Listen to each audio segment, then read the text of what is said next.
कैसे आप सभी लोग, आशा करता हूँ कि आप सब बढ़िया होंगे। तो स्वागत है आपका हमारे हिंदी के उड़ान सीरीज में, और ये है हमारा समास का दूसरा लेक्चर। पहले लेक्चर में हमने समास के बारे में जाना, समास के कुछ उदाहरण देखे और उनके जो 6 भेद होते हैं उनके बारे में जाना। अब हम इस लेक्चर में उन समास के कुछ भेद के बारे में जानेंगे। तो आइए देखते हैं। हमारा जो पहला समास है वो है अव्ययी भाव समास। अव्ययी भाव समास का मतलब होता है जिसमें अव्यय हो, यानी कि इस समास का जो पहला पद होता है वो अव्यय होता है और प्रधान होता है। ठीक है। और एक और इसमें पॉइंट होती है कि यदि एक शब्द की पुनरावृत्ति, मतलब कि एक शब्द दोबारा दूसरे पद में आए तो भी वहां पर क्या होता है, अव्ययी भाव समास होता है। चलिए इसको डिफिनेशन की तरफ से अच्छे से जान लेते हैं। जिस समास में पहला पद अव्यय तथा प्रधान हो उसे अव्ययी भाव समास कहते हैं। ठीक है। जिस समास में पहला पद अव्यय, अव्यय क्या होता है? अव्यय वो शब्द होते हैं जिन पे लिंग, वचन, कारक, इन तीनों का कोई भी प्रभाव नहीं पड़ता। क्या मतलब इसका मतलब कि जो अव्यय होते हैं उन वो शब्द होते हैं जिसपे ना तो उसका लिंग परिवर्तन हो सकता है, ना वचन परिवर्तन हो सकता है, और ना ही उसमें कोई भी कारक आ सकता है या उसको कारक बनाया जा सकता है। जैसे संज्ञा होता है ना, संज्ञा को बाद में कारक बनाया जाता है, लेकिन ये जो है इनको कारक नहीं बनाया जा सकता। जैसे कि है हमारा यथा, और क्या है, प्रति। ठीक है। और वैसे काफी सारे अव्यय हैं, तो हमने अव्यय जान लिया। ठीक है। अव्यय तथा प्रधान होता है, प्रधान होता है वही डिसाइड करता है कि ये पूरा शब्द किस समास में है। ठीक है।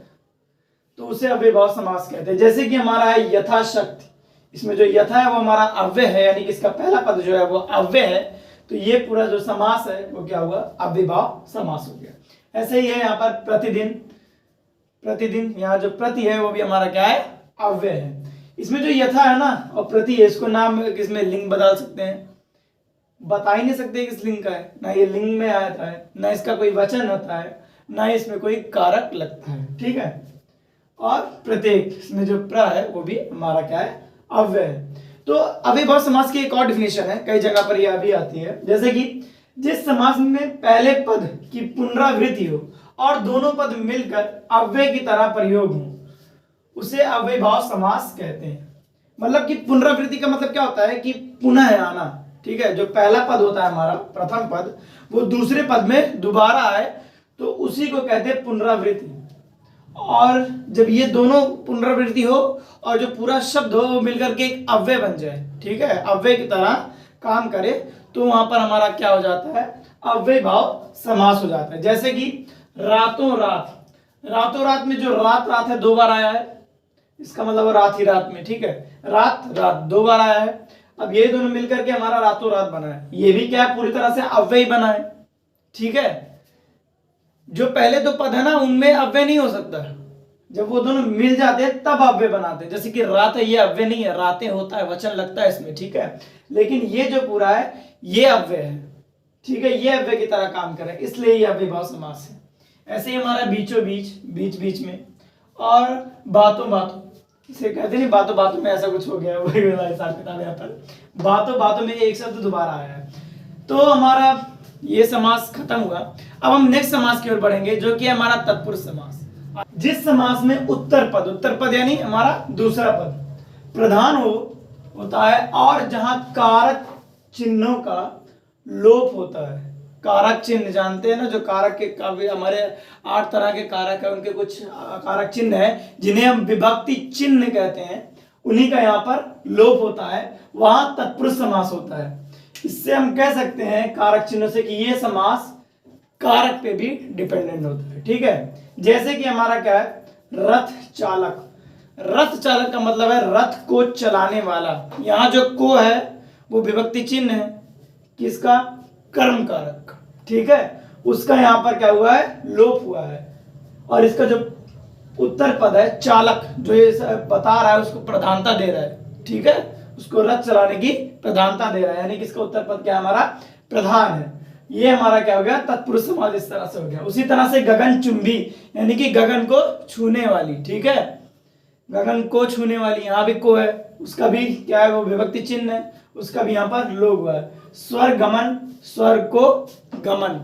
यहाँ भी को विभक्ति चिन्ह का लोप हुआ है और ये भी हमारा तत्पुरुष समास है।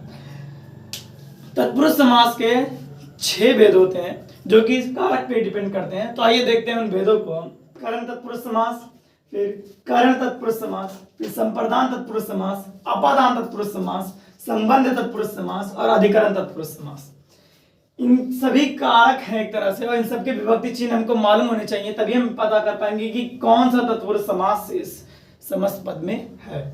जैसे कि करण का होता है को, करण का होता है से के द्वारा, संप्रदान का के लिए, अपादान से अलग, यहाँ भी से यहाँ भी से। ये जो से है वो अलगाव के रूप में प्रयोग होता है, बिछड़न के रूप में, ठीक है।